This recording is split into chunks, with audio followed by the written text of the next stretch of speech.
Buenos días, bienvenidos a esta nueva sesión del Seminario de Investigación del Posgrado en Ciencias y Tecnologías de la Información.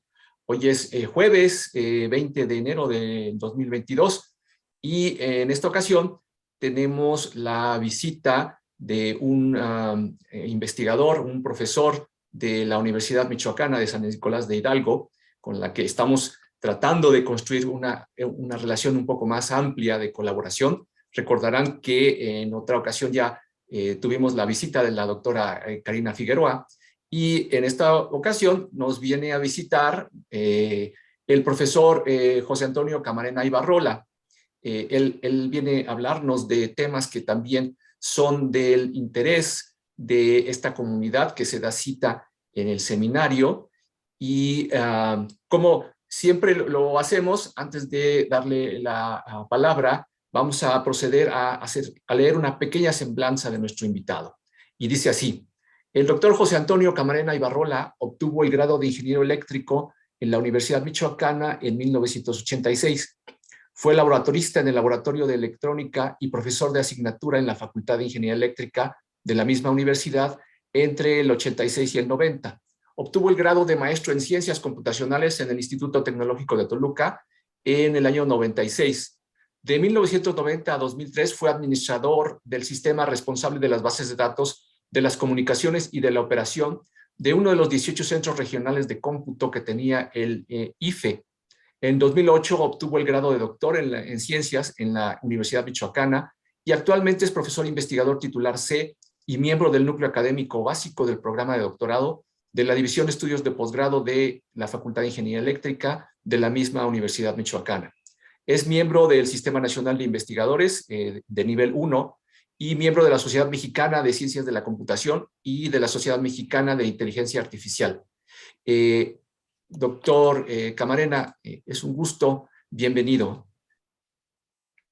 Muchas gracias. Bueno, pues también es un gusto para mí estar aquí con ustedes y platicarles de las cosas que hemos hecho y de las que pretendemos hacer más adelante. Y la plática está más centrada en el tema de reconocimiento de individuos por su voz, ¿no? Aunque he trabajado en otros temas, ¿no? Por ejemplo, con encefalogramas para detectar el Alzheimer. He trabajado también en la detección de la aterosclerosis a partir de imágenes de ultrasonido. Todo esto, diagnóstico automático me refiero, ¿no? Hemos trabajado también con imágenes, por ejemplo, detección de la vida silvestre con cámaras trampa y detección y monitoreo en video de objetos, ¿no? En fin, pero esta charla la quise centrar más en este tema de reconocimiento de individuos por su voz. La primera pregunta que nos haríamos, ¿qué no es ya un problema resuelto, ¿no? O sea, mucha gente dice, bueno, pues si yo ya, cuando hablo al banco, me sacan la firma de voz, ¿no? Yo digo, en Santander, perdón por el comercial, mi voz es mi firma, ¿no? Entonces, pues ya ese es un problema resuelto, ¿no? Ya que hay que investigarle.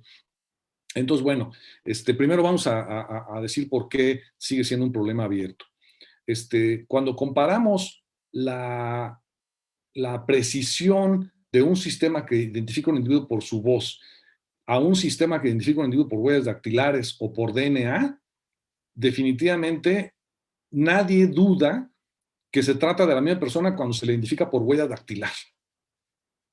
Y tampoco nadie duda de que sea ese individuo cuando nos dicen que su secuencia de genética coincide, ¿no? Esa es la misma persona porque tenemos su secuencia de DNA y lo hemos ya identificado. Nadie lo duda. Pero cuando se dice, mira, es esa persona porque tenemos su voz, pues ahí sí, no solo dudan, sino no lo aceptan. Por ejemplo, en un juicio, ya ustedes recordarán hace mucho tiempo, ¿no? Un gobernador del estado de Puebla que que negaba que fuera su voz cuando estaba hablando con Kamel Nasif, Mario Marín se llamaba, creo, ese gobernador. Y entonces había las grabaciones de ellos dos hablando, y entonces el señor decía, no soy yo, es alguien que está imitando mi voz, por cierto que qué bien le sale, ¿eh? Pero no soy yo. Entonces, y ese ardid legal lo utilizan todo el tiempo. O sea, a mí me han contactado, acá en Michoacán, me han contactado muchas veces para ver si les ayudo para algún peritaje o algo así, porque se presenta como una prueba, una grabación de audio de que una persona estaba, por ejemplo, hablando con criminales, poniéndose de acuerdo para hacer alguna fechoría y sin embargo lo estaban grabando. Y cuando se presenta esa grabación como una prueba en el juicio, no, esa no es mi voz. Sí se parece. Seguramente estuvieron ensayando mi voz, pero y qué bien le sale, ¿eh? Pero no soy yo. Y este es algo que, además ya saben ustedes lo que se puede hacer con las computadoras, ahí hacen que salga, a lo mejor ni se parecía originalmente, pero ya con la computadora le arreglaron y ya suena muy parecido a como hablo yo, ¿no? Por lo tanto, pues sí, sigue siendo un problema abierto el elevar la eficiencia, no solo la eficiencia, perdón, la precisión, que no haya lugar a duda, que tal vez algún día logremos que ya nadie dude de que se trata de la misma persona si se tiene realmente su voz. Diarization, no sé en español, no la he leído, pero diarization es como el cáliz del reconocimiento de individuos por su voz, porque es un problema en el cual están varias personas hablando, ¿sí? Y sin embargo, un sistema debería de poder decir quién dijo qué, ¿no? O sea, hay varias personas hablando, poder primero separar. Si hablan al mismo tiempo, se tiene que combinar con una técnica que se llama blind source separation, ¿no? Separación de fuentes, separación ciega de fuentes, que es algo que, por cierto, también se hace cuando se trabaja con señales de electroencefalogramas, porque siempre hay mucho de información de un sensor que se mete en otro sensor y hay que tratar de separarlo, ¿no? Entonces, si están así mezclados, primero separarlos, pero después identificar a cada uno de los personajes que están hablando. Es decir, no solamente qué dijo, sino quién lo dijo. Y a propósito de que es importante, o sea, ok, si me convenciste ya de que es un sistema, perdón, que es un problema abierto, ahora convénceme de que es un problema de interés, ¿sí?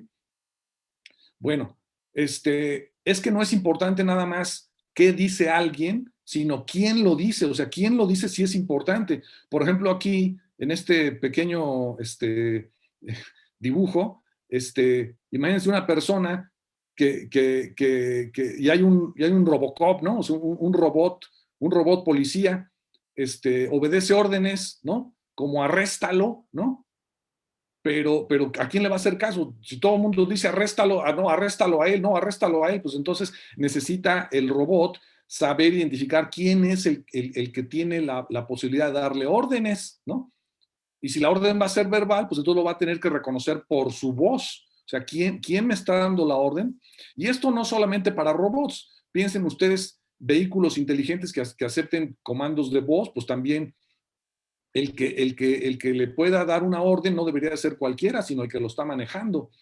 O televisiones inteligentes, teléfonos inteligentes, deberían efectivamente de obedecer órdenes verbales, pero solamente las órdenes del dueño, del que tiene, digamos, las credenciales para poderle dar órdenes, ¿no?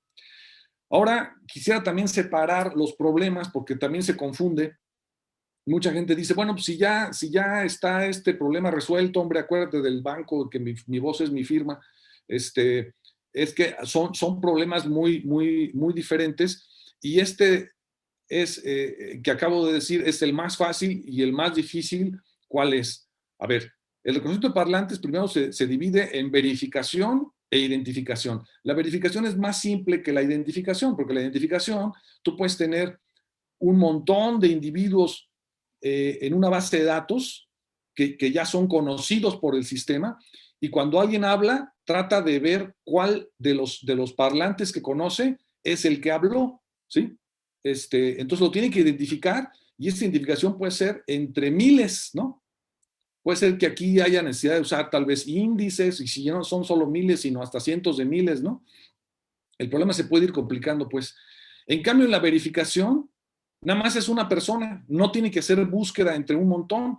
Una persona asegura ser un individuo. Él dice, es que yo soy Antonio Camarena, ¿sí? Y ahora con mi voz voy a demostrar que soy. Pero entonces ya no tuvo que buscar entre miles, ¿verdad?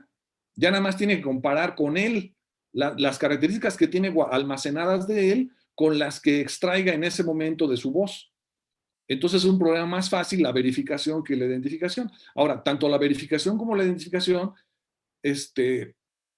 podemos subdividir en esta taxonomía del problema de la identificación de parlantes en el texto dependiente y el texto independiente. Texto dependiente quiere decir que se le obliga a decir algo, ¿sí? Tiene que decir algo, como dije ahorita, ¿no? En Santander mi voz es mi firma, pero tiene que decir exactamente eso, ¿sí? Y ese problema es más sencillo porque entonces se puede simplemente hacer un alineamiento de la secuencia de características que se extraigan de la señal de voz y para establecer una medida de similitud. En cambio, cuando es texto independiente, es cuando no importa lo que diga, yo lo voy a reconocer, ¿sí?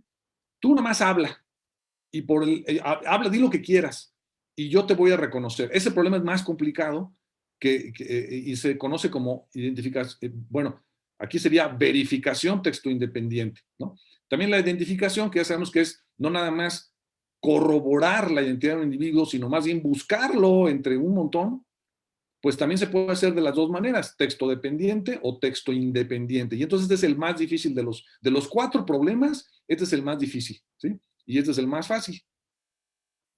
Entonces no podemos decir, este problema está resuelto. A lo mejor está medio bien resuelto digo medio bien resuelto porque también métele el ruido, ¿no? O sea, ok, lo identificas bien, pero lo identificas cuando hay ruido, por ejemplo, en la línea, o cuando es un micrófono diferente, o sea, cuando le cambias aquí las condiciones de tener una señal muy clara, muy limpia, a tener una señal ruidosa, y entonces a lo mejor estos sistemas, a lo mejor aquí donde se pensaba que ya estaba resuelto, pues tampoco, ¿no? O qué tal, como dije hace rato, que no solo es ruido, sino que hay otras personas hablando. A lo mejor alguien está tratando de identificarse con su banco, pero lo está haciendo con su celular en un lugar donde hay otras personas platicando alrededor de él.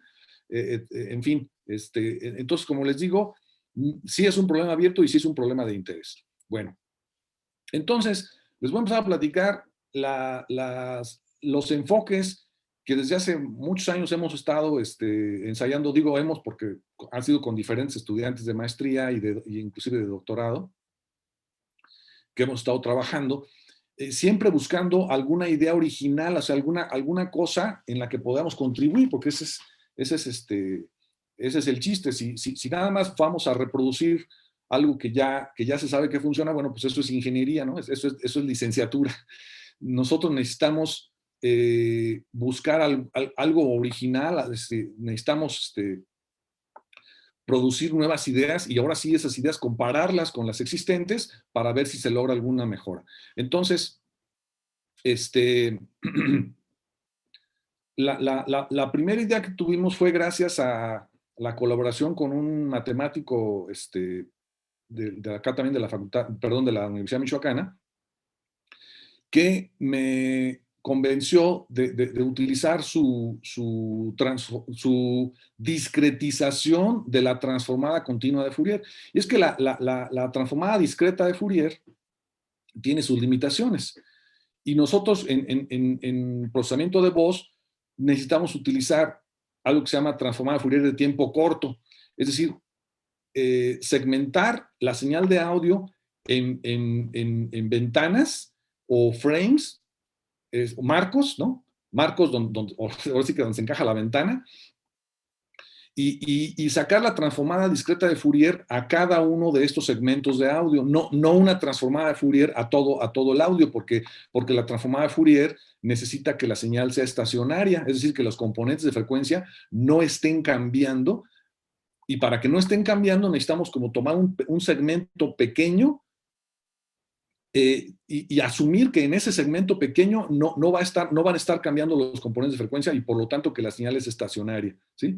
También no debe ser de naturaleza fractal, en fin, o sea, hay muchas razones por las que otros, por ejemplo, han preferido, por ejemplo, usar la transformada discreta wavelet, en fin, pero entonces nosotros, esta discretización de la transformada continua era un tanto utópica, porque la transformada continua de Fourier pues implicaba un kernel infinito, ¿no? Entonces él propuso llenar una matriz F con esta fórmula, ¿sí? Y entonces esta matriz sería una matriz que nos serviría para multiplicar a la señal de audio, que estaría en un vector, multiplicamos por esta matriz y obtendríamos otro vector con la señal, con la transformada continua de Fourier evaluada en ciertos lugares nada más. Y esos lugares serán los ceros de los polinomios de Hermite, ¿sí? Entonces, los polinomios de Hermite son polinomios ortogonales entre ellos, es decir, sacamos la integral del producto de cada pareja de polinomios, que eso es el producto interno, y ese producto interno da cero, quiere decir que son ortogonales, ¿no? Entonces, aquí están unos ejemplos perdón, con amarillo se alcanza a ver, casi no, pero el primer polinomio de Hermite que es 2x, ya con verde, 4x cuadrada menos 2, etcétera, ¿no? Mientras más grande sea el polinomio, por ejemplo, si es de quinto grado, pues tiene 5 cruces por cero, o ceros le llamamos simplemente, ¿no? Entonces, aquí hay un ejemplo de cómo eh, de cómo esta técnica funciona para señales sintéticas. Entonces aquí si tenemos, por ejemplo, esta función xt igual a la menos 2 valor absoluto de t, si la graficamos sería esta, ¿no? Si a esta función le sacamos su transformada wavelet, perdón, su transformada de Fourier continua, y para hacerlo existen incluso tablas, ¿no? Sería esta. La transformada continua nos entregaría una función compleja, ¿sí? Que tendría esta parte real que está con negro y una parte imaginaria que está aquí con rojo sobre el eje horizontal, ¿sí? Pero siempre vale cero, por eso está sobre el eje horizontal. O sea, quiere decir que la transformada continua de esta función es esta función, ¿sí? Y como ven, no tiene más que parte real, no tiene parte imaginaria. Por lo tanto, si lo graficamos, pues obtendríamos esto. Utilizando esta discretización del doctor Rafael Campos, obtenemos algo muy parecido, ¿no? Como ven, estos dos se parecen mucho, pero si sacamos la transformada discreta wavelet, obtenemos esto, ¿sí? Que como ustedes ven, la parte imaginaria que también está con rojo, pues ya no vale cero, sino que ahí tiene unas fluctuaciones, ¿sí? Y la parte real, pues solamente la envolvente, podríamos decir que se parece, pero este es un ejemplo de cómo la discretización de la transformada continua de Fourier funciona mucho mejor que la transformada discreta de Fourier. Aquí hay otro ejemplo, ¿sí? Esta es un ejemplo adrede donde se ve que no hay estacionalidad, es decir, aquí la frecuencia va cambiando, ¿sí? Esta señal, otra vez sintética, si le sacamos su transformada continua de Fourier, otra vez de tablas, obtenemos otra vez una señal puramente real, o sea, otra vez la parte imaginaria de cero, y la parte real pues es esta que graficamos aquí. Aplicando la técnica del doctor Rafael Campos, pues obtenemos esto, que se parece, si quieren ya no se parece tanto como en el ejemplo anterior, pero comparando con la transformada discreta, pues definitivamente que sí se ve como que íbamos a tener mejor resultado. Entonces, una vez entendiendo cómo funciona esta transformada, la implementamos y nos llevamos la sorpresa de que, híjole, necesitamos polinomios muy grandes, o sea, polinomios de grado muy alto. De hecho, tuvimos que utilizar polinomios de de grado 480. Y de esos, que sería como la azul aquí está cómo se distribuyen las raíces de ese polinomio. Y solamente en la parte central vemos linealidad, que quiere decir que las raíces están equiespaciadas. Y eso nos sirve a nosotros. Pero entonces, y además, la señal de voz había que ajustarla a un polinomio trigonométrico. ¿Para qué? Para poder luego evaluar ese polinomio trigonométrico en los ceros de Hermite, para poder hacer ese producto que les dije hace rato. Y bueno, pues tanto trabajo, bueno, y no nos escapamos de hacer el alineamiento, ¿verdad? Finalmente, tienes tú dos frases, dos señales de audio, al cual le sacas, le haces este proceso, pero de nuevo ventana por ventana, o sea, y terminas con una secuencia de características que hay que alinear, porque tal vez se tarda, aún si es la misma frase, pero puede ser que te tardes algunos milisegundos más o menos en pronunciar la misma frase, entonces no nos escapamos de hacer alineamiento, ¿sí? Y para el alineamiento, pues podemos usar modelos ocultos de Markov, podemos usar distancia de Levenstein, por ejemplo, si hacemos una cuantización vectorial que nos convierta a una secuencia de índices, etcétera. Pero bueno, aquí nosotros no nos tuvimos complicar, usamos el doblado dinámico en tiempo, que es una técnica de optimización para alinear dos secuencias, que se implementa con programación dinámica, que implica llenar una matriz de distancias, y el valor, empezamos aquí, y el valor que obtenemos acá, nada más lo normalizamos, o sea, lo dividimos entre n más m, que son las longitudes de las dos secuencias, y sería la distancia entre las dos señales de audio. Esa es una medida que nos permite qué tanto se parecen las dos señales de audio. ¿Para qué? Para saber si se trata del mismo individuo. Porque si todos dicen lo mismo, estamos aquí con el problema texto dependiente. Si todos dicen lo mismo, pues entonces el más parecido ha de ser el individuo que estamos tratando de identificar. Y bueno, entonces, ¿cómo evaluamos un clasificador? Pues con un análisis de sensibilidad basado en esta matriz de confusión, ¿sí? Donde si sabemos que es el mismo individuo y el sistema nos dice que es el mismo individuo, pues entonces eso es un verdadero positivo, un positivo verdadero. Ahora, si el sistema nos dice que no es el mismo individuo, pero sabemos que sí lo es, pues entonces es un falso negativo, ¿sí? Ahora, si el sistema nos dice que sí es el mismo individuo, pero sabemos que no lo es, entonces es un falso positivo. Y finalmente, si el sistema nos dice que no es el mismo individuo y efectivamente no lo es, pues entonces es un verdadero negativo. Entonces, un buen reconocedor nos tendría que dar una matriz de confusión que tuviera una diagonal grande, o sea, una diagonal con números grandes, y fuera de la diagonal con números pequeños. Y a lo que le llamamos el régimen de verdaderos positivos se calcula de esta manera, ¿no? Dividiendo los que están aquí entre la suma de estos dos, y el régimen de positivos falsos, pues dividiendo el que está aquí entre la suma de estos dos, ¿no? Entonces, eso nos sirve para producir una curva ROC, donde la curva ROC tiene en el eje vertical el régimen de verdaderos positivos y en el eje horizontal el régimen o razón de positivos falsos. Y aquí con la línea negra vemos los resultados que obtuvimos con la transformada continua, o más bien con esta discretización de la transformada continua de Fourier del doctor Rafael Campos y con la transformada de Fourier discreta. Y pues, pues sí, efectivamente hay, sobre todo en esta región que es la más importante, digamos, mejor resultado, pero muy poquito, ¿no? O sea, no, sí, aquí sí esperábamos nosotros como tener un resultado mucho mejor y pues no fue tanto, ¿no? Y en cambio sí, a cambio de hacer muchísimo más cómputo, ¿no?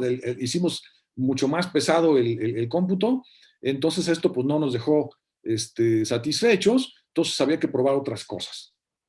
Lo siguiente que probamos fue, ya tenía yo información acerca de la robustez que se puede lograr con la entropía. Bien, les platico un poco de un artículo que leí hace ya también bastantes añitos. Un investigador publicó un artículo donde presumía que él podía detectar la voz en ambientes tan ruidosos que ni siquiera el ser humano era capaz de detectar que había voz. Ya no qué se decía, ni mucho menos quién lo decía, pero por lo menos que había, ¿no? Que había voz. En un ambiente tan ruidoso como, por ejemplo, imagínense los aviones ahí, ya ves que se ponen hasta protección para los oídos, porque si no les hace daño al oído estar soportando ruidos tan fuertes. Si una persona en un ambiente así de ruidoso grita, pues ni quien lo escuche, ¿no? Y sin embargo, si se está capturando con un micrófono, él sí podía detectar y lo hacía con entropía espectral, ¿sí? La entropía espectral, aunque un solo número, ¿no? Entonces yo trabajé con entropía espectral que le llamé multibanda, es decir, determinar la entropía, pero no solamente como un solo número para todo el espectro, sino por banda. Vámonos yéndonos por cada una de las bandas críticas de Barr. Bueno, solo necesitamos 16 bandas críticas de Barr porque las otras ya escapan al rango de frecuencias que corresponde a la señal de voz. Entonces, la técnica de extracción de características que utilizamos ahorita, o sea, ahora sí que olvidándonos ya de la transformada continua del doctor Rafael Campos, volvemos a usar la transformada discreta de Fourier, ¿sí? Pero dividimos, nos pasamos de Hertz a Barks, ¿sí? Y que es una escala logarítmica que simula de alguna manera el funcionamiento del oído humano. Y después, por cada una de esas 16 bandas, calculamos la entropía asumiendo gaussianidad, calculamos la entropía de Shannon y entonces terminamos con un vector de características de dimensión 16, donde cada una de las 16 entradas de ese vector, pues es la entropía, ¿no? La entropía en cada una de las bandas, pero para un frame. Luego los frames eran de 32 milisegundos con traslape de 2/3. Y entonces, por cierto que hacemos esas correspondían a 256 muestras, le agregamos otras 256 ceros para tener 512, ¿sí? Esta es una técnica que nos permite tener más coeficientes de Fourier a la hora de hacer esta división de bandas en la escala de Bark. Y entonces terminamos con una secuencia de vectores de dimensión 16 pero que no son energía, sino son entropía, ¿sí? Ya hacemos esa extracción de características tanto para el entrenamiento, donde si simplemente vas a utilizar un índice, pues es meterlos a la base de datos y actualizar ese índice, o si ya vas a hacer la identificación, haces la misma extracción de características y más bien ahora tienes que buscar con ayuda de tu índice de proximidad, porque aquí pueden ser miles de parlantes, entonces ahora sí cuál es el más parecido y tomar una decisión, porque si el más parecido no se parece mucho, también mejor preferible decir no sé quién, no reconozco a este individuo. Solamente que el más parecido sí se parezca lo suficiente, entonces ahora sí poder decir ya sé quién es. Entonces, en ese esquema, sí nos fue bien, ¿no? Aquí, como ven, no le ganamos por poquito, sino que aquí sí, y además al estado del arte, que es los coeficientes espectrales de Mel. Y los coeficientes espectrales de Mel, durante mucho tiempo, han sido los preferidos por muchos investigadores para hacer el reconocimiento, no solamente de voz, sino también del individuo. Pero aquí, en esta curva ROG, se ve cómo obtuvimos mejores resultados y además mejores en la medida en que se contaminen con ruido más. O sea, si contaminamos con ruido, todavía se abre más esta brecha, ¿sí? Bueno. Ahora, vámonos a un problema más difícil, que es el texto independiente, ¿no? Es este mismo problema, pero ya no limitándonos o restringiéndonos al problema donde el individuo tiene que decir una frase específica, sino ahora sí que diga lo que quiera y de tomo lo voy a identificar. Eso es un problema más complicado. Normalmente, esos esquemas de identificación texto independiente terminan llevándonos a comparar nubes de puntos. En lugar de comparar secuencias que son series de tiempo, ahora el tiempo no importa, porque no importa en qué momento se pronuncia qué sonido, sino los sonidos se pueden decir en cualquier orden o pueden inclusive estar ausentes, por a lo mejor no dijiste ninguna A en lo que dijiste, a lo mejor no usaste algún fonema. Pues con los fonemas que nosotros nos encontremos, independientemente de dónde nos encontremos, vamos a obtener características, y esas características, como el tiempo no importa, no son series de tiempo, sino terminan siendo casi siempre nubes de puntos, ¿sí? Y entonces cuando comparamos nubes de puntos, aquí hay un ejemplo donde sí decimos, sí se trata del mismo individuo, porque vean ustedes, los puntos azules están muy cerquita de los correspondientes puntos rojos, aunque sí puede pasar que, por ejemplo, un punto azul no tenga con quién aparearse, no importa, podemos estar casi seguros de que aquí hay un match, ¿no? O sea, aquí podemos decir que este individuo, digamos que está modelado por la nube de puntos azules, hace match con el individuo modelado con la nube de puntos rojos, ¿sí? Y acá, por ejemplo, no, ¿verdad?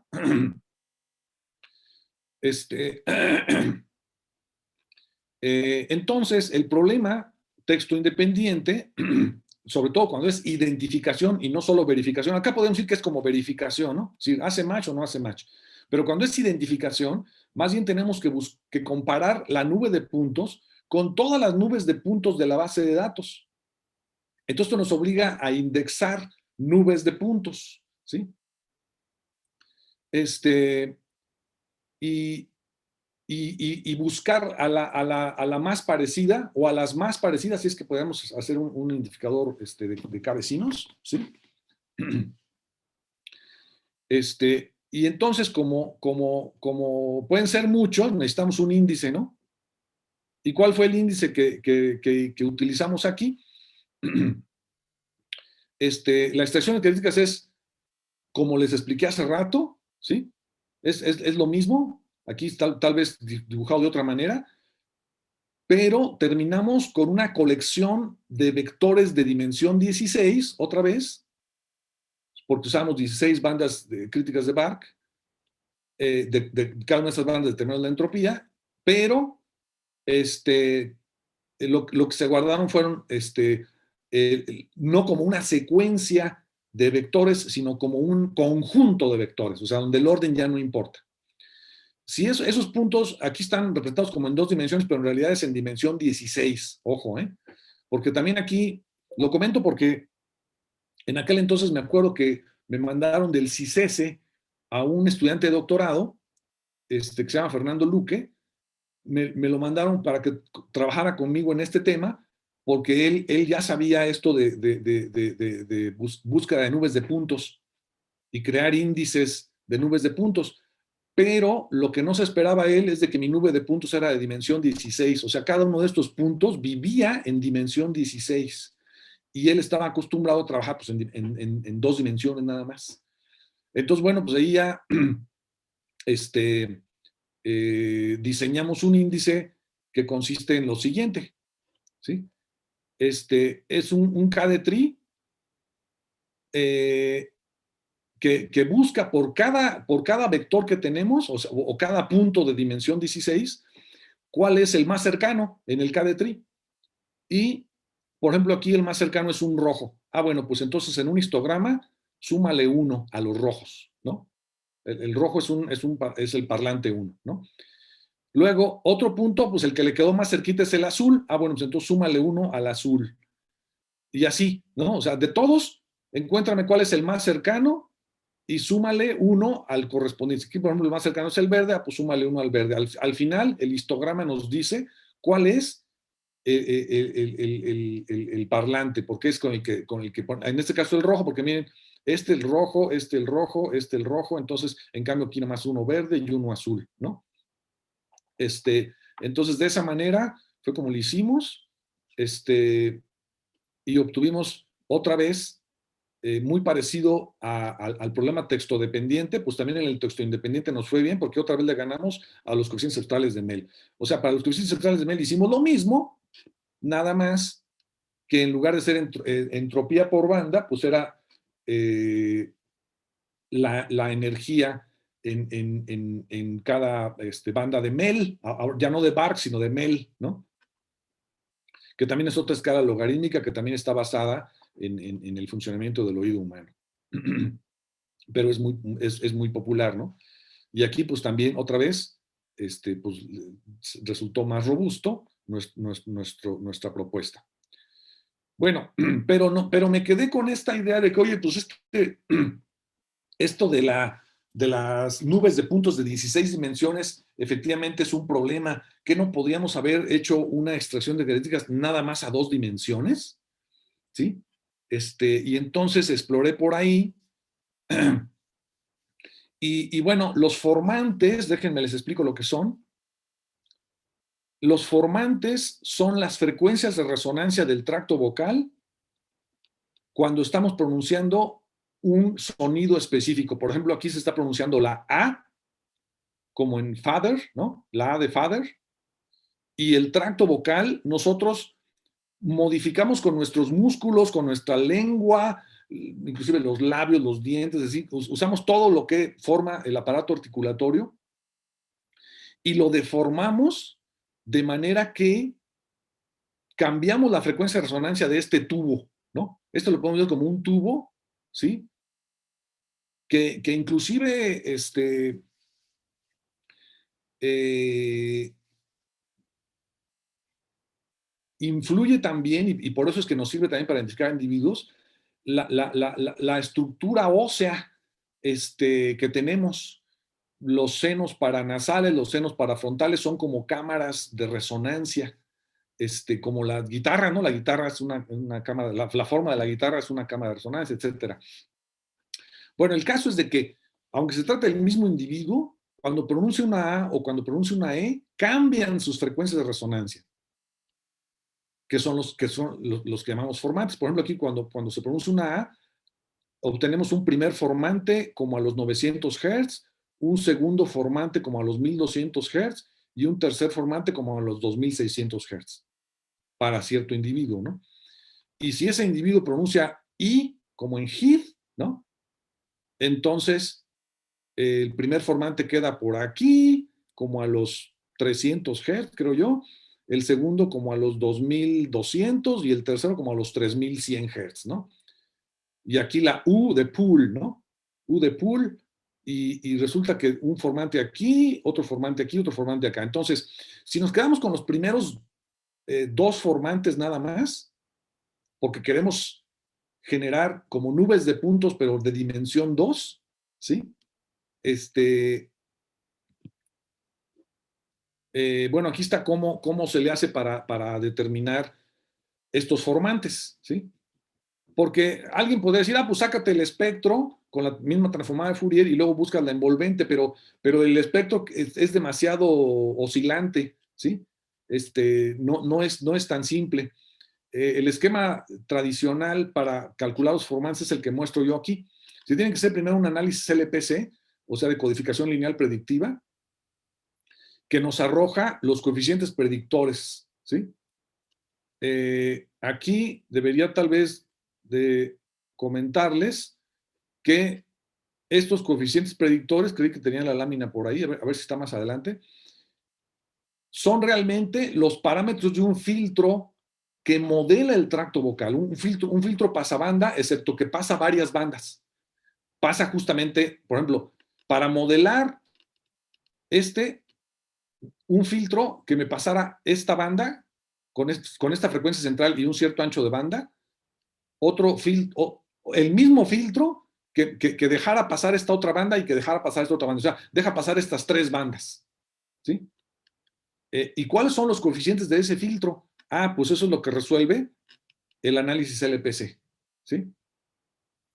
Genera un filtro de puros polos y las raíces del denominador son los polos, hay que encontrarlos y después esas raíces, si corresponden con formantes, deben de venir en pares conjugados como el que se muestra aquí, ¿no? O sea, un polo aquí, otro polo. Los polos en estos diagramas se muestran con X y los ceros con círculos, ¿no?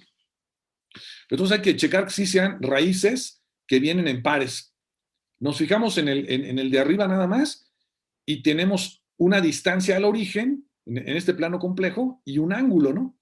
Esta distancia al origen es lo que nos va a dar el ancho de banda y este ángulo es lo que nos va a dar la frecuencia, ¿sí?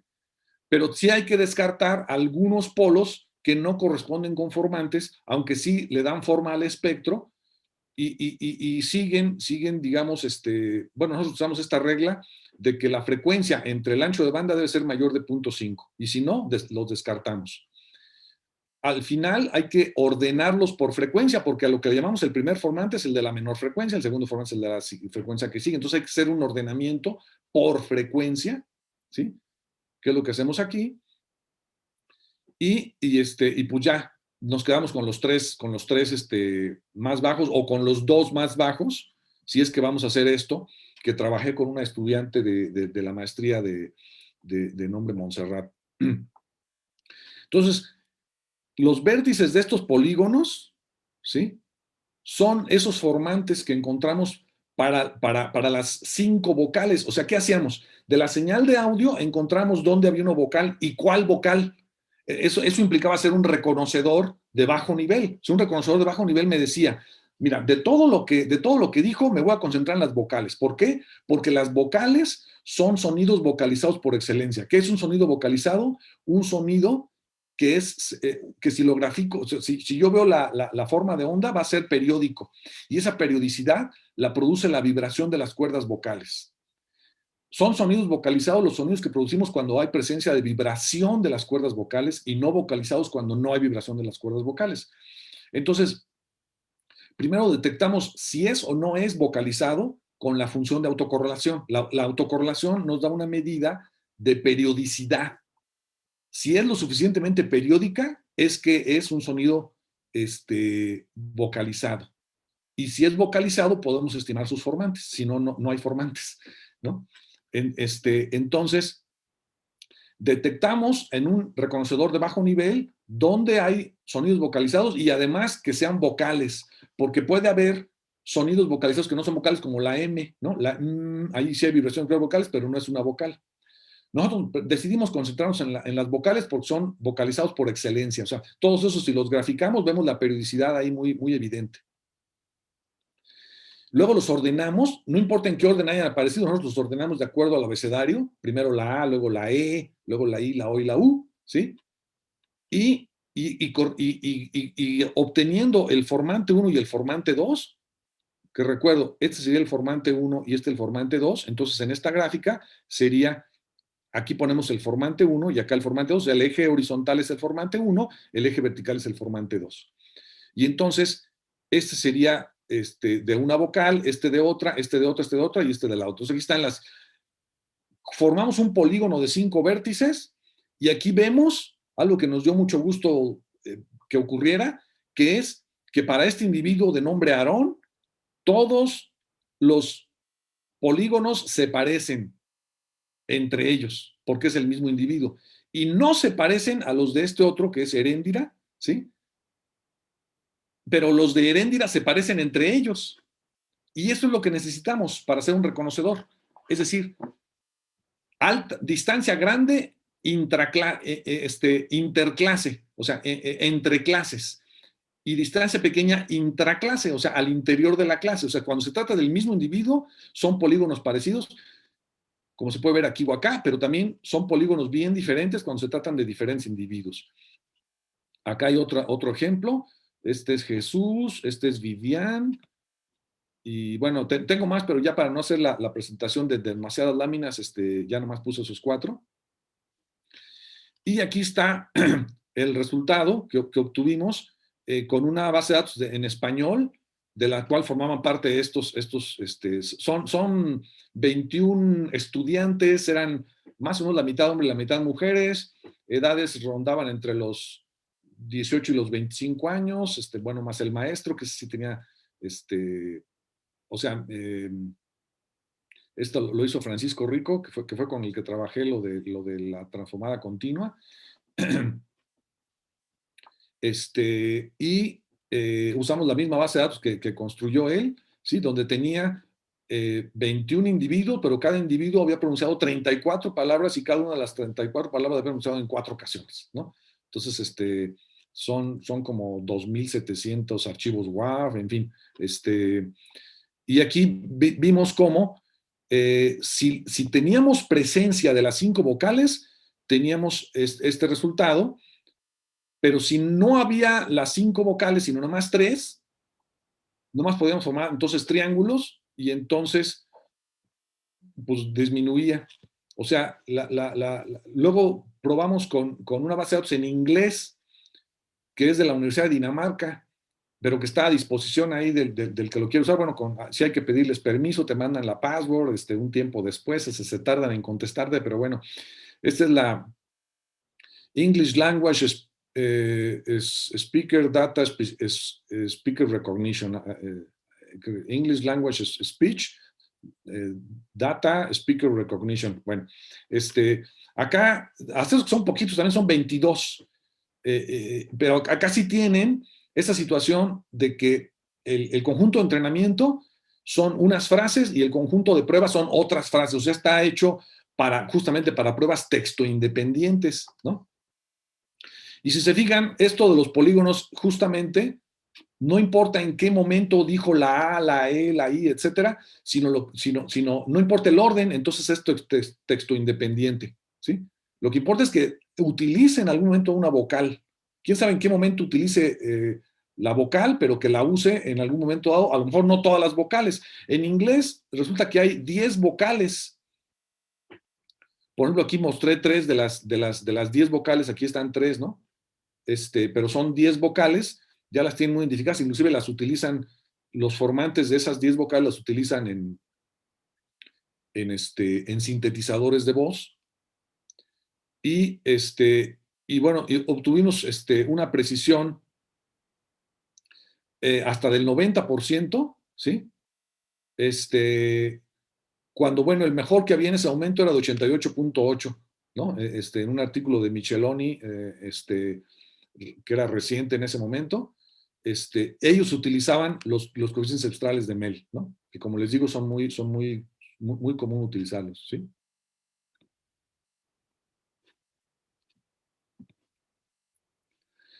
Pero ¿por qué nos interesaba también utilizar polígonos?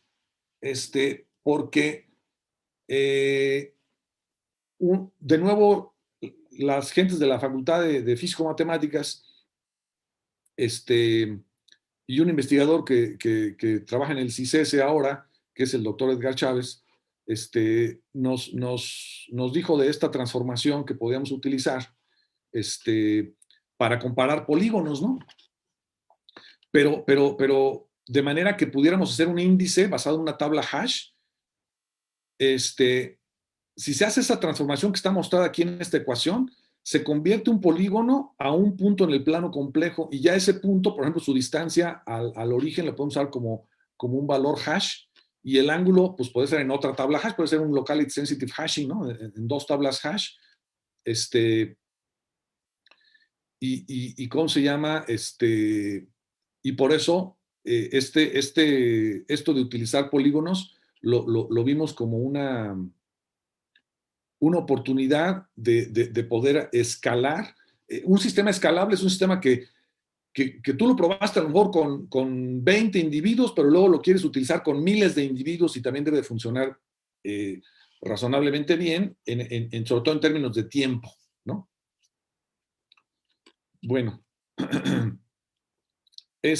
ahora, utilizar índices de proximidad pues tiene sus problemas, ¿no? Hay algo que le llamamos la maldición de la dimensionalidad, que es cuando la dimensión intrínseca de los datos es muy alta, los índices, al menos los índices exactos, los índices de proximidad exactos, ¿sí? Porque hay índices de proximidad aproximados, pero los índices de proximidad exactos sufren de la dimensión de la maldición de la dimensionalidad, y entonces termina saliéndonos más caro el caldo que las albóndigas. Es decir, terminamos haciendo muchísimas comparaciones para encontrar al más cercano o a los más cercanos. Además, cuando usamos índices, normalmente necesitamos una medida de distancia, es decir, necesitamos una métrica, ¿eh? Por ejemplo, acá que ustedes polígonos, bueno, ¿y cómo comparas un polígono con otro? ¿Cuál es la medida que nos va a decir cuánto se parece, qué tanto se parece un polígono a otro? Sí se puede enseñar, de hecho nosotros diseñamos una distancia que se parece mucho a una que se utiliza con las minucias de las huellas dactilares, por cierto. Bueno, pero normalmente esas comparaciones salen costosas, ¿sí? Comparar vectores o peor aún nubes de puntos, puede ser muy costosa, y la idea de usar índices es minimizar esos cómputos, pero las redes neuronales dedican tal vez mucho tiempo a entrenamiento, pero ya cuando se utilizan en tiempo real, ya cuando están entrenadas, son muy rápidas, y además no nos piden que les demos una medida de distancia, no tenemos que estar diseñando una medida de distancia. Y es más, las redes neuronales convolucionales tienen como su propio extractor de características. Funcionan muy bien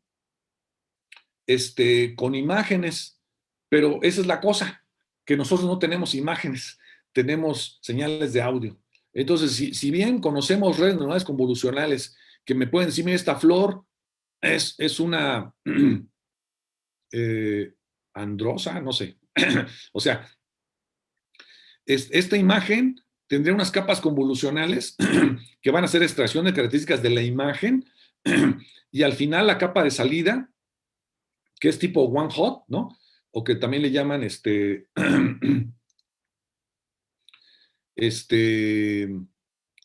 eh, bueno, one hot porque uno de esos es el que va a decir uno y los demás tienen ceros, ¿no?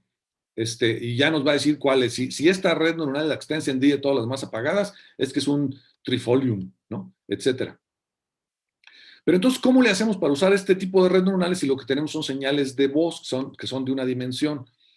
Bueno, eso se lo preguntó también Supaporn recientemente, recientemente me refiero al 2019, y él utilizó espectrogramas, ¿sí? Pero yo ya sabía que con entropía tenía mejores resultados, entonces dije, bueno, pues voy a usar espectrogramas de entropía, que inclusive le llamé entropigramas, a lo mejor abusé ahí del lenguaje, pero entonces calculo estas imágenes, en lugar de modelar a los parlantes con polígonos, los modelo con pinturas. Estas pinturas me representan, por ejemplo, a Aarón pronunciando una palabra específica. Es decir, aquí nos regresamos al problema textodependiente, ¿sí? Entonces aquí estas son 4 locuciones de la palabra cero, ¿sí? Cero en español mexicano, porque si no sería cero, ¿no? Y aquí vemos otra vez lo que queríamos ver, que sí se parecen cuando se trata del mismo individuo. Ven, aquí Aarón pronunció cero y aquí volvió a pronunciar cero, y el espectrograma de entropía se parece. Pero no se parece al espectrograma de entropía de Heréndira, ¿sí? Pero vuelve a hablar Heréndira y se vuelve a aparecer el espectrograma de entropía de esta pintura. Entonces, y aparte son pinturas muy chiquitas, lo cual nos permite utilizar redes neuronales convolucionales también con no tantas neuronas, ¿verdad? Esta fue la red neuronal que utilizamos, ¿sí?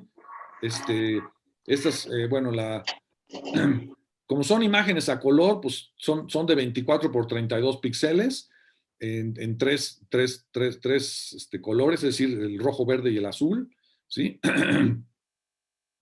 Luego, utilizando 16 filtros, ¿sí? con ventanas de 3x3. Luego una capa max pooling que nos reduce el tamaño. Estas imágenes, si eran de 24x32, aquí ya son de 22x30 las imágenes, ¿no? Porque los píxeles de la orilla ya se van descartando, ¿sí? Y luego con el max pooling todavía se va a la mitad. Entonces la mitad de 20x30 es 11x15 esta especie de subsampling que se hace con imágenes, ¿no? Es decir, de los 4 píxeles estas ventanas de 2x2, nos quedamos con un solo píxel, entonces nos vamos a la mitad de columnas y a la mitad de renglones. Y entonces las imágenes ahora son más chiquitas, otra capa convolucionada ahora con 32 filtros, y esas imágenes que eran de 11x13 ahora son de 9x13, así por lo mismo de que las orillas ya no. Otra vez el max pool, se van estas imágenes a la mitad, y estas ya son capas densas, ¿sí? Esta es la de Softmax, que me entrega, como serán 21 parlantes, pues la última capa nada más tiene 21 neuronas, ¿verdad? Y ahí, bueno, pues comparamos con los espectrogramas de SupaPorn y lo que esperábamos no solamente funciona mejor, mucho mejor, o sea, 80% con la misma base de datos esta de Dinamarca, ¿no? Obtuvimos una presión del 80% contra un 63%, pero cuando le metimos ruido, porque nos fuimos a contaminar con ruido todas estas señales de audio, ¿sí? Les metimos ruido en serio, como a 0 decibeles, algo así. 0 decibeles quiere decir que tienes la misma cantidad de energía en el ruido que en la señal antes de ser contaminada con el ruido, ¿sí? Y entonces la precisión de los espectrogramas se cayeron a 55%, en cambio la nuestra no se cayó más que 1%, de 80% a 79%. Esto lo publicamos en el MICAI del 2020 y nos dieron el segundo lugar de mejor paper.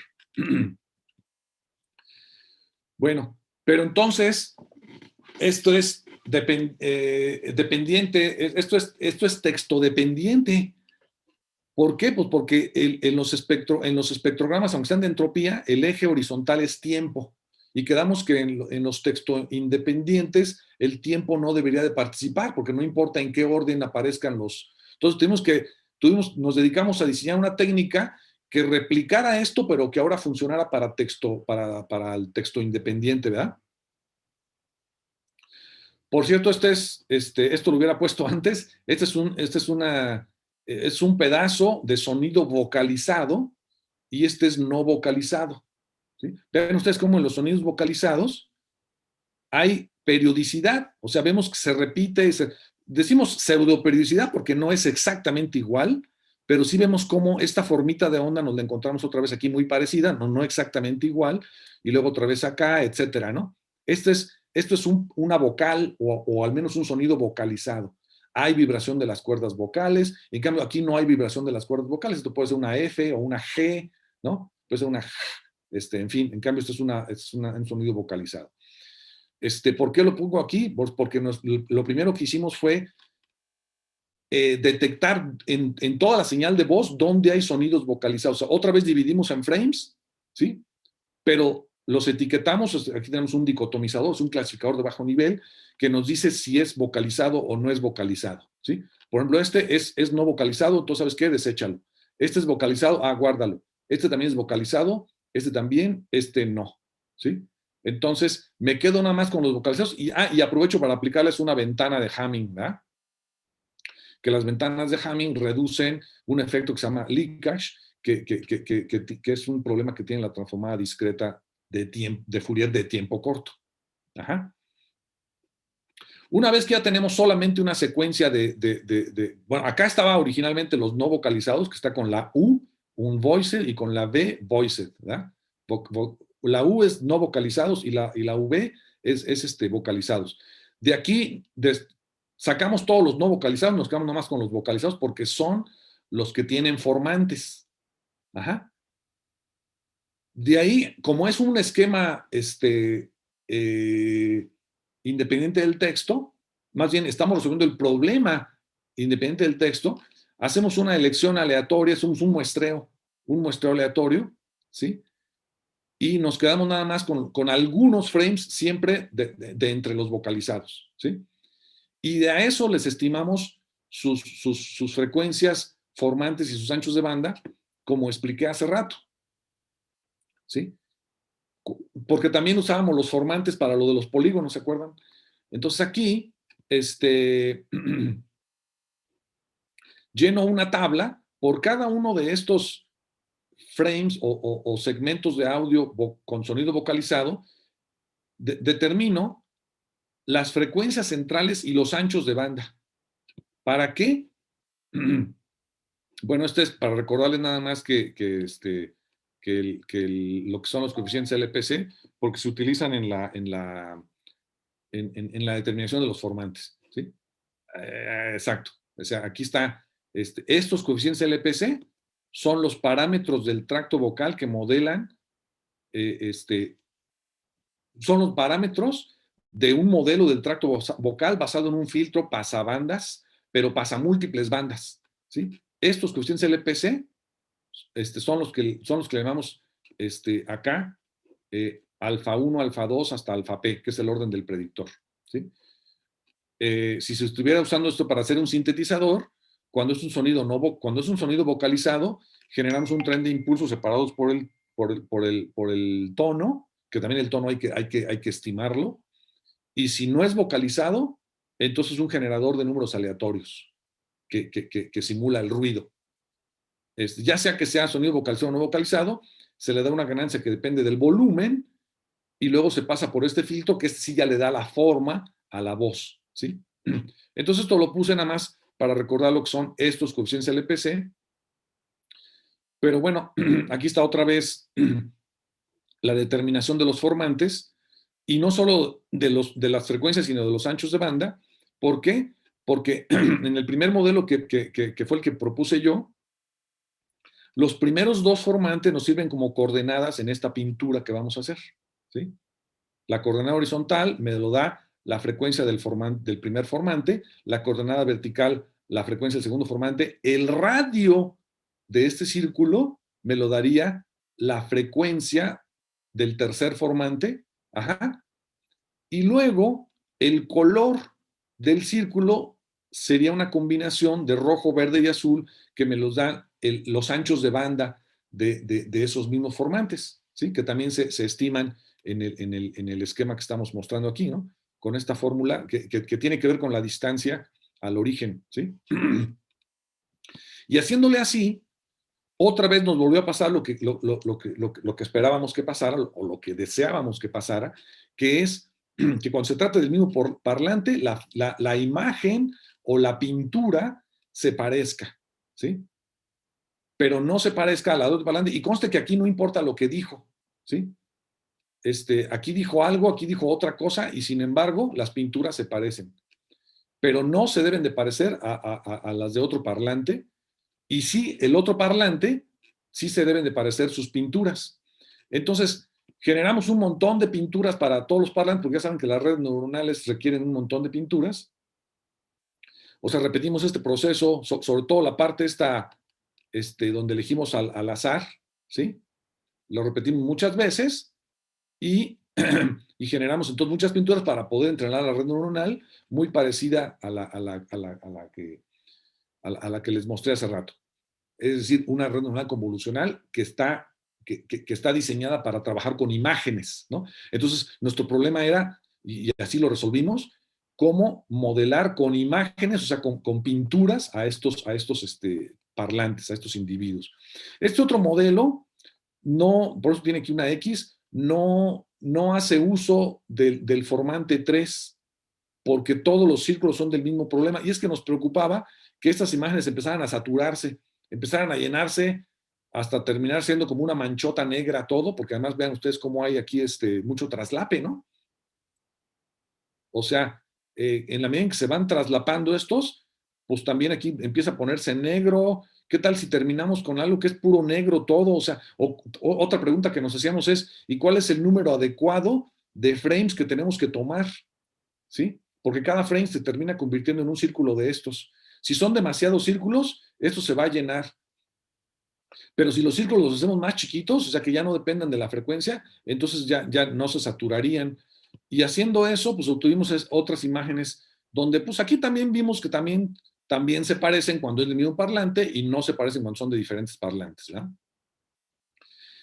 Y bueno, ahí están los resultados tanto para el modelo 1 como para el modelo 2, donde, bueno, como esto, ya saben ustedes que las redes neuronales empiezan con parámetros aleatorios, o sea, con pesos aleatorios. Entonces, terminamos a lo mejor en un óptimo local para los pesos. Entonces, repitiendo este experimento muchas veces, podemos ahora sí pensar que no fue nada más que tuvimos suerte, ¿no? Entonces, por eso, esto es un promedio de todas las veces que hizo, como 200 veces, si mal no recuerdo, y pues funcionaron más o menos igual los dos, pero igual bien, ¿no? O sea, como alrededor de un 90%. Aquí sí se ve que sí necesitamos como 200 frames o 150, ¿no?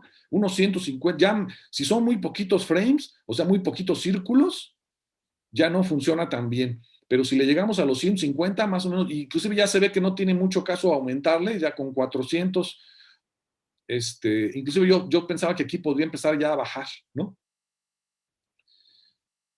Y bueno, ya para terminar, ¿qué hicimos ya recientemente en una cosa? Por cierto, esto lo publicamos también en el MICAP ahora del 2021, ¿sí? Este, ahora no nos ganamos premio, pero sí fue aceptado para ponencia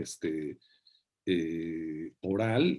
Bueno, y esta es la matriz de confusión con estos, vean ustedes, con algunos no se equivocaba nunca, con el que más se equivocó fue con ¿no? A este lo confundió en 18 ocasiones, fue el peor, ¿no? Pero la mayoría acertaba casi siempre, ¿sí? Entonces, esta matriz de confusión nos permite ver una presión que obtuvimos de 93.2 y conste que es texto independiente, ¿sale? Y ya recientemente, ahora, ¿qué estamos haciendo? Es un trabajo que no está terminado, está un tesista por ahí trabajando en esto, pero ya tiene resultados muy buenos, por eso lo incluí aquí. Los pulsos glotales, si nosotros hacemos una estimación de los pulsos glotales, ¿qué son los pulsos glotales? Aquí tenemos, por ejemplo, pulsos glotales de un individuo, de otro y de otro, y sí podemos ver que los pulsos glotales podríamos verlos como una firma, es decir, son diferentes para cada individuo, ¿no? El glotis o válvula glotal es donde están las cuerdas vocales y se cierra para dejar pasar aire que viene de los pulmones. Perdón, se abre para dejar pasar aire o se cierra para no dejar pasar aire. Si se está abriendo y cerrando, entonces es esa vibración de las cuerdas vocales que conocemos. Y si lo viéramos, yo lo vi inclusive en una animación que hizo alguien, conforme se cierra, si pudiéramos ver el aire, así como si fuera humo, y esta válvula glotal abriéndose y cerrándose muy rápidamente, salen como esas bolas, como los indios, cuando los indios se comunican, ¿no? Con humo, ¿no? Esas señales de humo que mandan, de que prenden una fogata y ponen una manta para que no salga el humo. Luego quitan la manta y sale una bola de humo, ¿no? Luego le vuelven a tapar para que no salga humo y luego la quitan. Entonces, eso está pasando en nuestro tracto vocal. Cuando cerramos la válvula, ya no sale el aire y luego la abrimos y sale una bola, ¿no? Entonces, por eso ocurre esto que les enseñé hace rato de la periodicidad, ¿sí? Por eso termina siendo periódicas cuando hay esa vibración de cuerdas vocales, que no es otra cosa más que se está abriendo y cerrando el glotis, ¿sí? Bueno, inclusive aquí está una explicación más detallada de por qué la forma de pulso glotal es como un inicio lento y un cierre rápido, en fin. Este es un modelo más completo del tracto vocal, donde no solamente está este modelo con los coeficientes LPC, sino que también se puede modelar los labios con otro filtro, inclusive se puede modelar la válvula glotal con otro filtro. Entonces tendríamos aquí 3 filtros, ¿no? Y esos filtros, este esquema de una doctora de España que publicó hace poco, para encontrar la forma del pulso glotal, utiliza primero un filtro inverso para el modelo de los labios, ¿no? Y entonces ahora la señal que viene aquí es como si hubiéramos puesto un micrófono antes de los labios, ¿sí? Gracias a ese filtro inverso. Luego, si tenemos un modelo del pulso glotal, podríamos producir una señal como si estuviera desglotizada, o por lo menos desglotizada para una persona en específica, y más bien pensar como en un pulso sintético, ¿no? Y si tenemos el modelo del tracto vocal, entonces podemos hacer un filtro inverso del modelo del tracto vocal. ¿Para qué? Para obtener ahora sí la forma del pulso glotal. Y esto lo hace iterativo, porque si aquí se estimó una forma de pulso glotal que aquí finalmente se descubrió, pues entonces regrésate y reemplaza tu modelo del pulso glotal que tenías, porque ahora tienes uno más bueno. Entonces repites esto hasta que esto se estabilice, y cuando se estabilice ya tienes ahora sí la forma del pulso glotal. Entonces esto mi estudiante lo replicó, y, y ahora utiliza una red neuronal convolucional, pero de una dimensión. Es decir, estas sí están diseñadas para series de tiempo, no para imágenes. Y con esto, ahora sí está 100% de efectividad, tanto con nuestra base de datos de mexicanos como con la de la Universidad de Dinamarca, y ahora está trabajando con esta base de datos del TIMIT, que son 630 personas en inglés. Y bueno, aquí pues estoy esperando a ver qué pasa, ¿no? Pero bueno, pues en resumen, lo que les puedo decir es de que para este problema hemos estado buscando soluciones originales, o sea, no copiar lo que ya existe, sino tratar de hacer algunas propuestas originales. ¿Para qué? Pues para poder comparar con lo que existe, y si nos va mejor, pues poderlo publicar, hacer alguna contribución al estado del arte, ¿sí? Bueno, pues eso es lo que les quería platicar. Con esto terminaría mi presentación. Eh, Muchas gracias, doctor Camarena. Me gustaría decir que normalmente al público le toma un poco de tiempo formular sus preguntas, pero esta vez todavía usted no había terminado y ya tenemos en el chat varias preguntas. Rodrigo Rivera nos está preguntando en primera instancia, ¿es posible utilizar los espectrogramas de entropía para realizar superresolución en audios, ya sea de música o de voz? Este, a ver, super resolución en audios,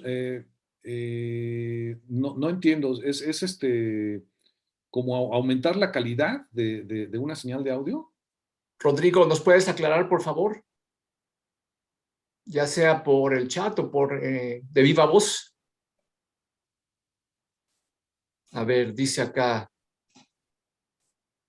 Sí, es aumentar la calidad del audio.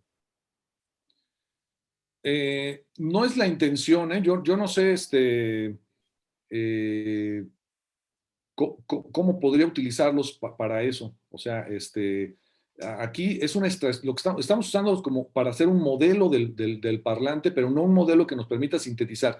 Los coeficientes LPC sí se pueden usar para eso. De hecho, los coeficientes LPC son tan buenos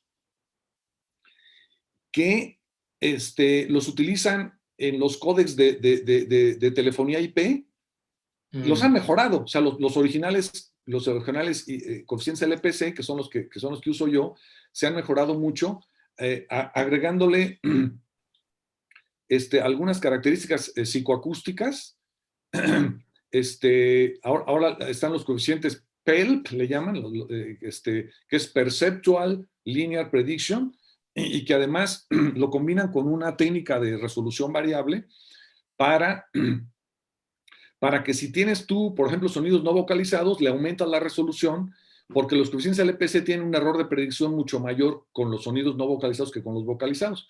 Entonces, haciéndole así, se logra codificar la voz y luego reproducirla de una manera tan limpia que cuando esto se estrenó, digamos, cuando se empezaron a usar estos códecs de voz en telefonía IP, la gente pensaba que se había cortado la línea, que se había cortado la Sí. línea, porque estábamos acostumbrados a oír mucho ruidito en la línea telefónica. Ruido de fondo. Y entonces tuvieron que agregarle, le llamaron ruido de confort. Ruido de confort para que la gente se estuviera tranquila de que no se ha cortado la línea, ¿no? Porque decían, bueno, sí estás ahí, sí, aquí estoy, ¿no? O sea, porque estábamos tan acostumbrados al ruido en la línea pero esto vino a cambiarlo completamente, ¿no? Entonces, si se quiere, una señal de voz, guardarla, comprimirla con mucha pureza, yo recomendaría buscarle por el lado de los coeficientes PELP, y bueno, ya hay otros, ¿no? Por el lado de la telefonía, de los códecs de telefonía. Acá nosotros nada más queremos identificar a los individuos por su voz. Hay otros que, por ejemplo, quieren identificar el estado de ánimo del individuo por su voz, ¿sí? Otros quieren ansiedad o cosas así, poder hasta diagnósticos. Yo, por ejemplo, alguna vez un trabajo de detección de una enfermedad en la laringe, ¿no?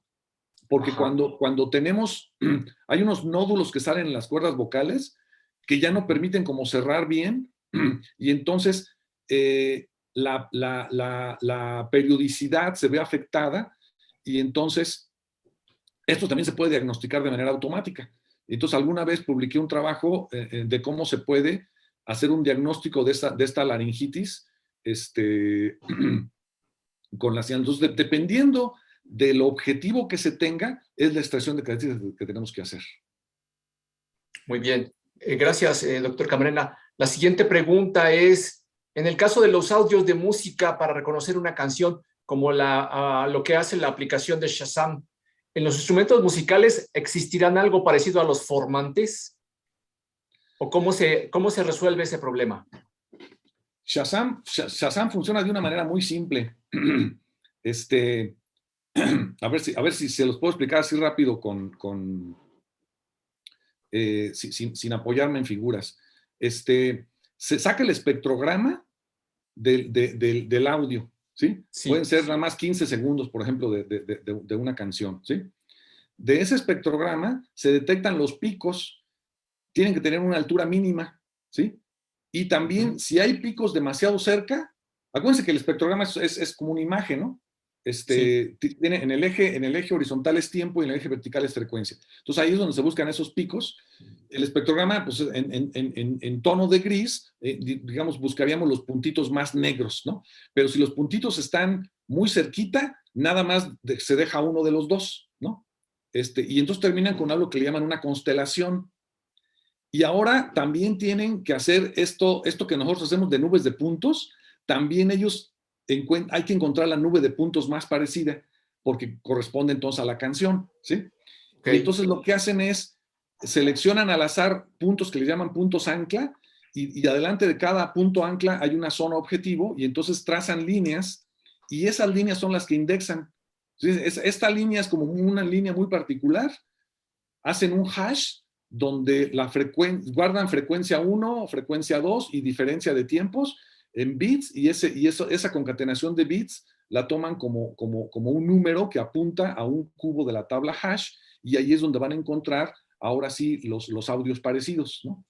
Y todavía los audios parecidos tienen que alinearse en una línea a 45 grados, porque si un pedacito de audio se parece a un pedacito de audio de una canción, el siguiente también se tiene que parecer al siguiente de la canción, y el siguiente al siguiente, y el siguiente al siguiente. Entonces detectan con un histograma también ellos dónde están esas líneas a 45 grados, y ahora sí ya tienen mucha seguridad de que se trata de esa canción. Así funciona Shazam.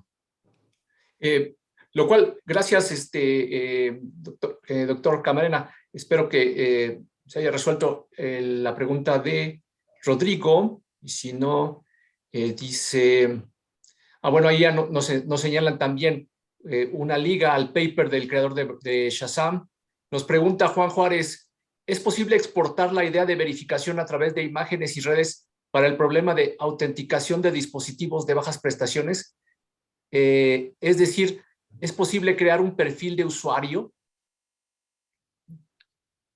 Sí, seguramente. O sea, esta idea de producir una imagen que modele a un objeto, pues se puede llevar no solamente se le puede agregar un montón de cosas, ¿no? Es decir, yo, por ejemplo, es más, mi estudiante con el que trabajé con esto, se llama Miguel Morales, por cierto, a él mismo se le ocurrió, ¿qué tal que le empezamos a agregar rayas para tomar en cuenta también los no vocalizados, ¿no? O sea, porque aquí no estamos usando los vocalizados para nada, pero ¿qué tal que sí los queremos utilizar para que las figuras queden como más ricas? Este, pero seguimos modelando parlantes, pero si queremos modelar otras cosas, como objetos de lo que sea, y extraemos sus características, siempre podremos construir alguna imagen que se nos ocurra de alguna manera para podérselo alimentar a una red neuronal convolucional, porque de 2D, porque esas redes neuronales convolucionales de 2 dimensiones son buenísimas para detectar imágenes. Entonces, y ya he visto yo muchos trabajos en ese sentido, de que ya muchos están haciendo esto. Los matemáticos lo ponen como una broma, ¿no? ¿Cómo resuelvo yo el problema de sacar algo de abajo de la cama y luego usarlo para algo? Si ese objeto no está abajo de la cama, pues mételo abajo de la cama y aplica el algoritmo anterior, ¿no? Sí, Este, sí, sí. entonces, por eso yo creo es que muchos que le tienen mucha fe o le tenemos mucha fe a las redes neuronales convolucionales de 2 dimensiones, pues conviértete una imagen, lo que sea que quieras clasificar. Ahora, ya cómo lo conviertas, pues ya es ahí la creatividad, ¿no? Sí, es muy dependiente de la aplicación, ¿no? Que están tratando de resolver. Exactamente. Ahora, bueno, ambos te dan las gracias. Yo tenía otra pregunta. Mencionaste en algún momento que estaban utilizando también ustedes un mecanismo de hashing que te propuso Edgar, y para el polígono que te caracteriza a los formantes de un parlante, lo mapeas a un espacio de 2 dimensiones. Me imagino que entonces es una de las cosas que te llama más la atención de esta técnica es la escalabilidad, ¿no? Sí, ahora también aquí hay que decir que esta tal vez nos queda grande en el sentido de que este mapeo es muy robusto a rotaciones, escalamientos, traslaciones. O sea, el Oh, qué polígono lo interesante, identificas qué aunque le hayas hecho interesante. transformaciones afines. Ok, Pero acá no estamos realmente haciendo transformaciones afines. Entonces sí lo podemos usar, pero es un poquito matar pulgas a cañonazos, ¿no? Es demasiado buena esta herramienta para lo que necesitamos nosotros. pero por otro lado, es computacionalmente qué tan pesado es. O sea, es No, rápida la, sí, es porque rápida la como esas son transformación. transformadas de Fourier, tú usas la transformada rápida de Fourier arriba y la transformada rápida inversa de Fourier abajo, y entonces es muy rápido. Esto es muy rápido. Pero sí también vimos que con poquito que le cambies a los vértices, ahí sí se nos mueve gacho esto. O sea, es muy sensible. Sí, es muy sencillo. Sí, sí es muy robusto a estas transformaciones afines, pero si este polígono cambia, no con una transformación afín, sino por ruido, ahí sí se mueve demasiado. Por Ok, eso ya también ok, ya no lo seguimos usando. ok. Esto lo ha usado Edgar con mucho éxito para imágenes, porque en imágenes pues pasa mucho esto, ¿no? Por ejemplo, con huellas dactilares, pasa mucho que hay rotaciones o transformaciones afines, pero nosotros no tenemos ese tipo de problema, entonces ya no le seguimos por ahí. Perfecto. Bueno, pues estamos llegando al final de nuestra sesión de hoy. Ha sido muy interesante y ha sido también un gusto tener al doctor Antonio Camarena con nosotros.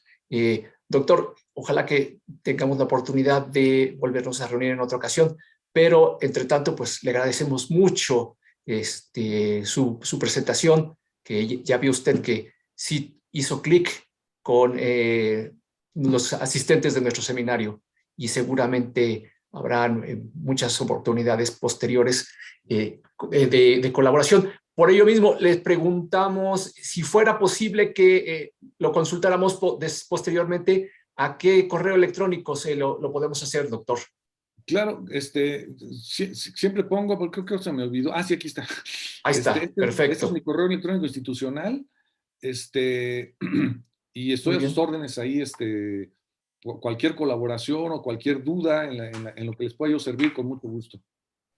Doctor, muchas gracias.